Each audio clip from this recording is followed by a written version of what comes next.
등을 원만하게 조속히 해결되기를 바라고 또 계속해서 관심을 갖고 사태 해결을 촉구해 왔었고요. 여야 의정 협의체에서 서로 머리를 맞대고 대화할 수 있으면 우리 국정 운영에 무한 책임을 지는 정부와 여당이 또 좀 더 유연성을 갖고 대화를 하면 해결하지 못할 문제가 없다, 이렇게 늘 주장하면서 그렇게 하기를 요구해 왔었고요. 그럼에도 불구하고 이 사태가 지금까지 이렇게 이어지고 있는 것에 대해서 참으로 안타까운 심정입니다. 상대방의 이야기를 듣지 않고 그 어떤 문제도 해결해 나갈 수가 없습니다. 한 자리에 모여서 대화를 통해서 서로 진솔한 이야기를 나누다 보면 신뢰도 생기고, 그런 신뢰가 생기면 그런 속에서 문제를 해결해 나갈 수 있는 그 출발점이 만들어지는 것이다, 이렇게 생각합니다. 저도 그동안 국회의장 하기 전에 가장 자랑스럽게 생각하는 일이 을지로위원회라는 건데, 을지로위원회 모든 현안의 갈등에서 갑과 을의 이런 균형을 맞춰가면서 문제를 풀어온 과정인데, 숱하게 많은 협상을 거치면서 제가 확고하게 가진 그 확신이랄까요? 모든 걸 내놓고 이야기하면 풀리지 않는 문제가 없다, 이렇게 경험해 왔고, 또 저도 그런 자세로 협상에 늘 임하고 그랬었습니다. 이제 국회가 좀 더 적극적으로 이 문제에 나서야겠습니다. 국민들의 걱정이 매우 크기 때문에 그 시작은 중요한 당사자들의 대화를 어떻게 복원해 나가느냐라고 하는 것이라고 생각하고요.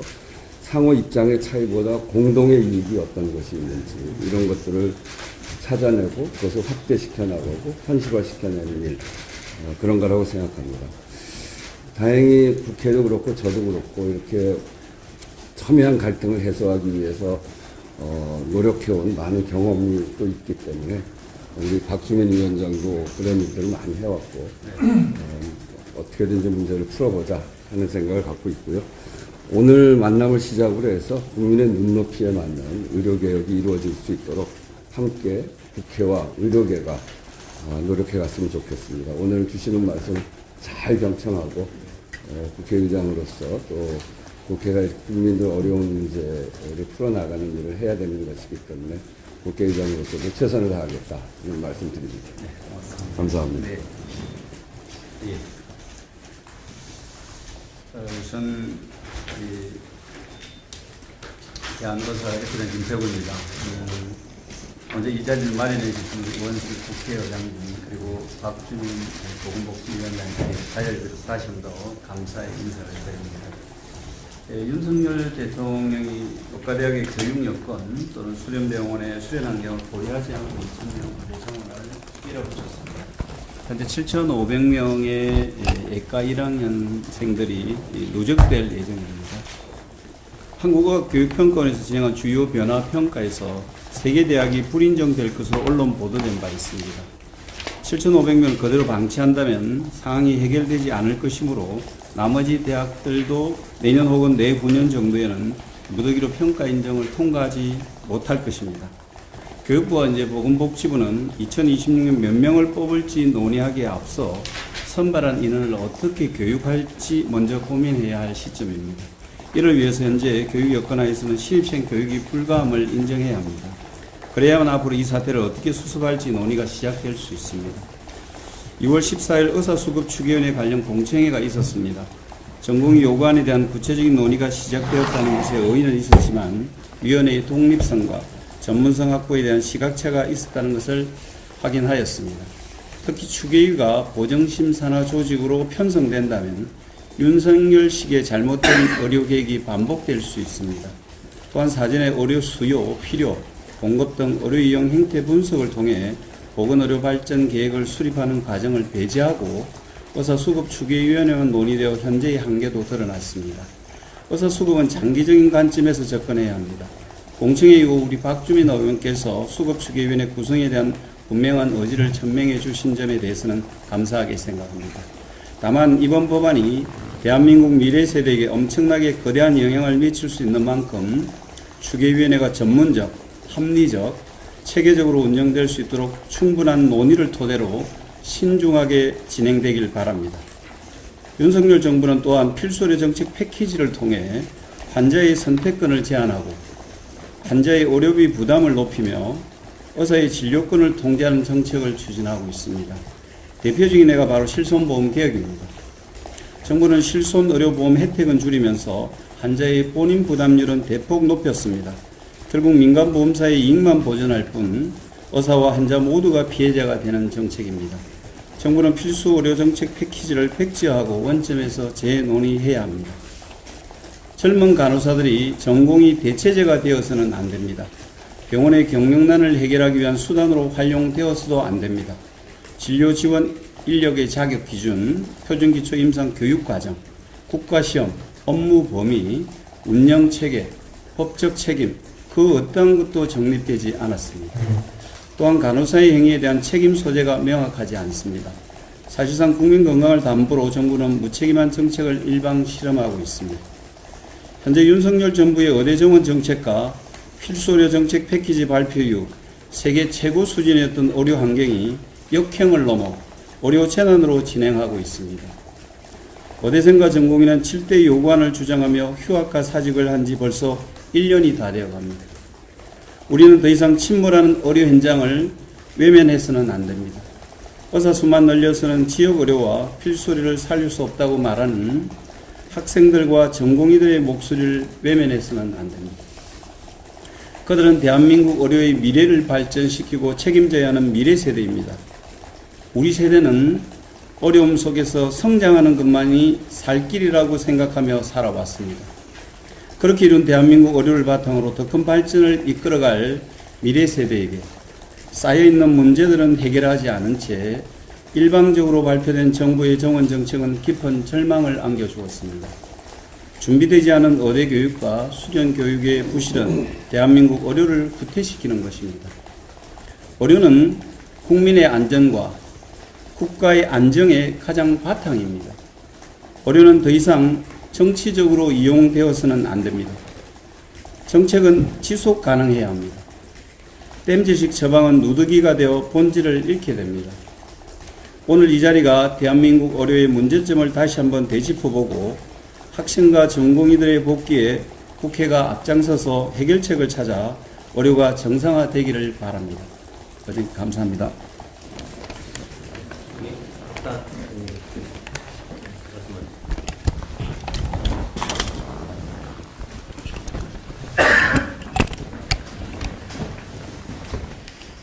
네, 대한전공의협의회 박단입니다.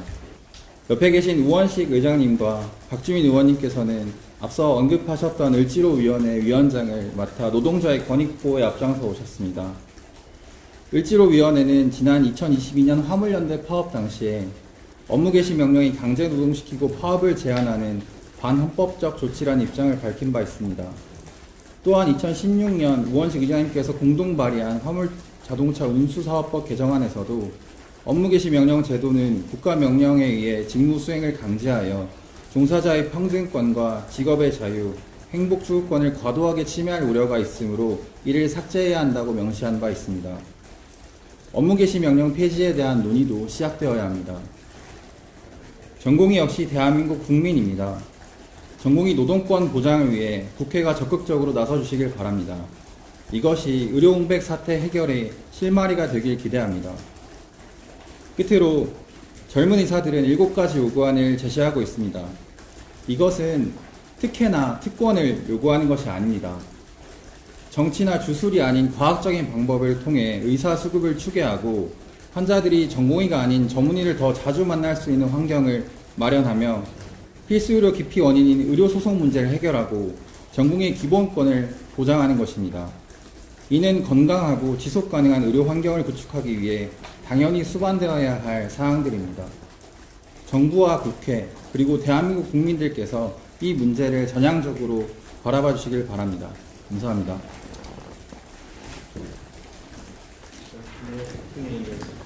우리 김태구 의원님 그리고 미디어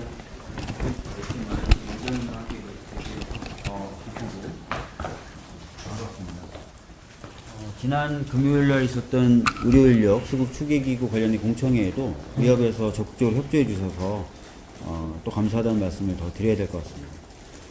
의료 공백 기간 동안 초과 사망자가 10,000명에 이른다는 보도가 있었습니다. 저희가 압도돼야 될 숫자는 바로 이 숫자인 것 같습니다. 어떻게든 빨리 해결을 해야 되고 더 이상 살릴 수 있었던 분들이 돌아가시는 일은 막아야 된다고 생각을 합니다. 오늘 이렇게 찾아와 주신 것도 바로 그런 문제를 해결하기 위해서 찾아와 주신 거라고 생각합니다. 의장님이나 저나 다 열린 마음으로 들을 자세가 되어 있고 또 말씀해 주신 걸 포함해서 해법을 마련하기 위해서 열심히 노력하겠다는 말씀 드리겠습니다.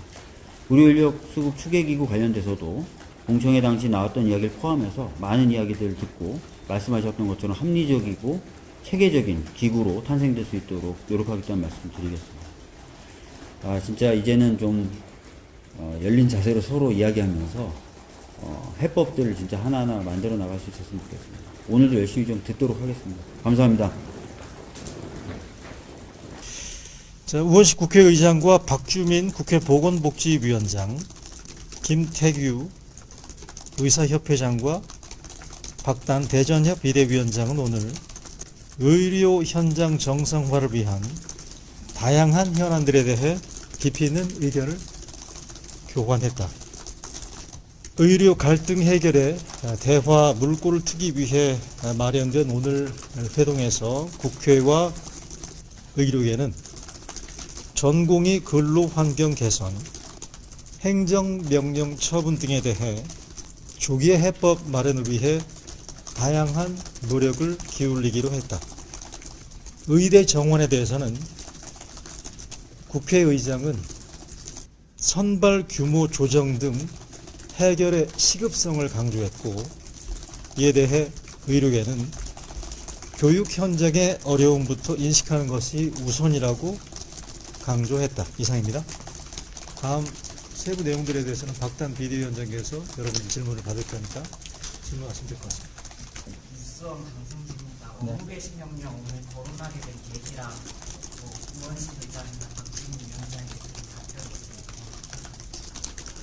주세요. 우선은 결국은 저희가 지금까지 요구안을 7가지를 제시하고 있었고, 국회 차원에서도 같이 쭉 노력해 주십사 하는 내용들이 있었고요. 그 중에 대표적으로 업무 개시 명령이나 전공의 수련 환경 개선을 통해서 좀 물꼬를 트면 좋지 않을까라는 의견에 의장님께 그런 내용들을 전달했습니다. 앞으로 그러면 의료 현장 그 문제 해결을 위해서는 이게 선결돼야 된다. 뭐 이런 조건으로 얘기가 나오는 건지. 저희가 어쨌든 간에 요구하고 있는 것들은 7가지 요구안들이고요. 아까 모두벌에서도 말씀드렸지만 이런 것들이 결국 지금 사태 해결뿐만 아니라 앞으로 대한민국 의료계가 가야 할 방향에 필요한 부분이라고 저희는 생각하고 있어서 그런 내용들은 전반적으로 다 같이 고려해야 되는 내용이다라고 이해해 주시면 될 것 같습니다. 오늘 사실 의장님도 처음 뵙고 어떻게 보면은 이런저런 이야기를 하면서 같이 어떤 방식으로 해결하면 좋을지에 대해서 논의하는 자리였다라고 이해해 주시면 좋을 것 같아요. 20일에 국정협의회를 앞두고 있다 보니까 네. 그걸 통해서 의장님 만남 통해서 국정협의회에 어떤 얘기들이 전달되면 좋겠다라고 염두에 두고 전달하신 것들이 좀 있습니다. 아니 특별히 그걸 염두에 두고 이야기를 한 건 아니고요. 그 자리에서 제가 어떤 이야기들이 오가는지는 정확하게 몰라서 그걸 염두에 두고 이야기하지는 않았습니다.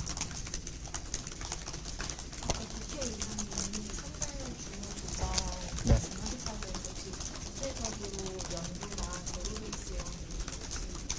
의장님께서는 그냥 일단 우선 이 문제에 대해서 빨리 해결해야 된다라는 생각을 같이 가지고 계신 부분인 것 같고요. 의료계 입장에서는 어쨌든 지금 신입생 선발이 진행되고 있는 과정에서 교육이 불가능하다라고 지속적으로 이야기를 드리고 있고, 정부에도 교육 불가능하다는 거를 사실 인정하지 않고 방법을 내놓겠다라고만 계속 이야기를 하고 있잖아요. 그러니까 저희가 생각하기에는 교육 불가능하다는 그 현실에 대해서 먼저 인정하는 게 우선인 것 같다라는 의견을 전달드렸습니다. 실제로 지금 이주 교육부 장관과 조규용 복지부 장관께서 이런 것들을 맡아서 하고 있지만 해결에 진전이 없는 상태고, 지금 국회에서도 어쨌든 우원식 의장님께서 또 문제 해결의 필요성에 대해서 공감을 해주고 있으신 상태다 보니까 제가 보기에는 지금 최상목 권한대행이라든지 조금 더 나서서 정부가 좀 더 나서서 이 문제를 해결하기 위해서 노력해야 하지 않나라는 생각은 하고 있습니다. 그 우원식 회장님께서 모두 발언에서 대화의 중요성을 좀 강조를 하셨다 보니까 네. 여야의정 협의체 뭐 복원이라던가 별도로도 이런 자리를 더 마련하자, 충분해서 만나자 이런 식으로 좀 약속이 되거나 얘기가 된 게 좀 있을까요? 네, 뭐 여야정 협의체라는 건 어떻게 보면 대화의 하나의 방법 중에 하나인 거잖아요.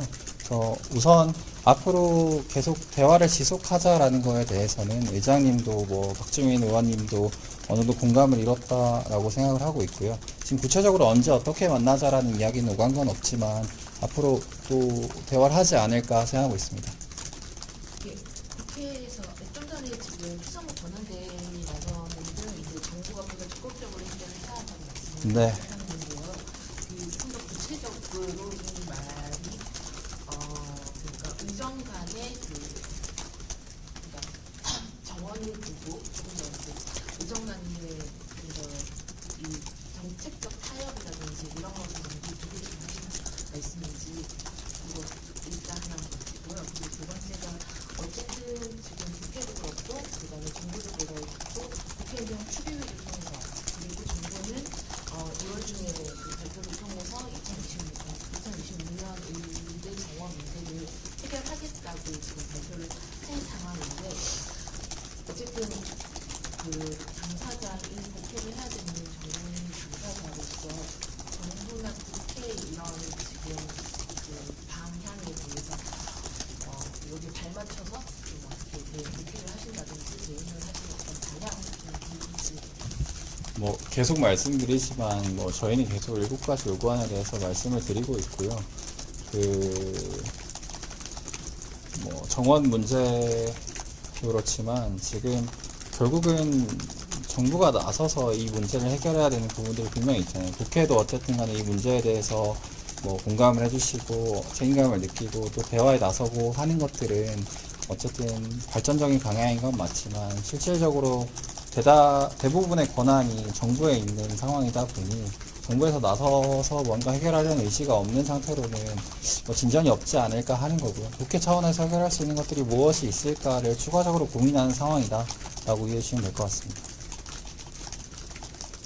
지난 금요일에 수석 시대에서 네. 구체적으로 그때 이뤄진 논의에 대해서 어떻게 좀 개선하는지 뭐 6월 안에 통과돼야 된다 이런 얘기들이 있는데 법안 통과 방향성이나 타임라인 이런 거에 대해서 비대위원장님이 생각하시는 바람직한 방향이 있다는 말씀.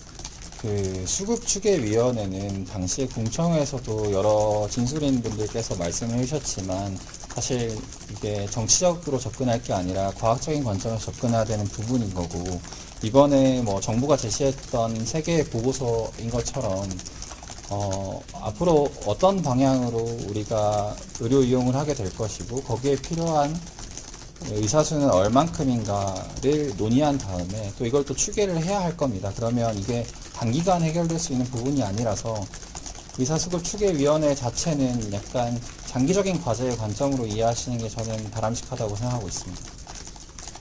그 국회 관련 내용은 아니긴 한데 네. 교육부나 복지부 쪽이랑은 혹시 어떻게 논의가 진행되는지 그때 교육부 장관이랑 한 번 만나 이쪽 네. 되고 난 다음에 네. 신뢰가 무너졌다 이런 얘기 하셨잖아요. 네. 그 상황은 어떻게 되는지. 뭐 따로 지금 정부 쪽이랑 소통하고 있는 부분은 없다고 보시면 될 것 같습니다. 지금 제가 보기에도 정부가 이거에 대해서 당장 구체적인 해결 의지를 가지고 있다라고 보기는 어렵다고 판단하고 있습니다.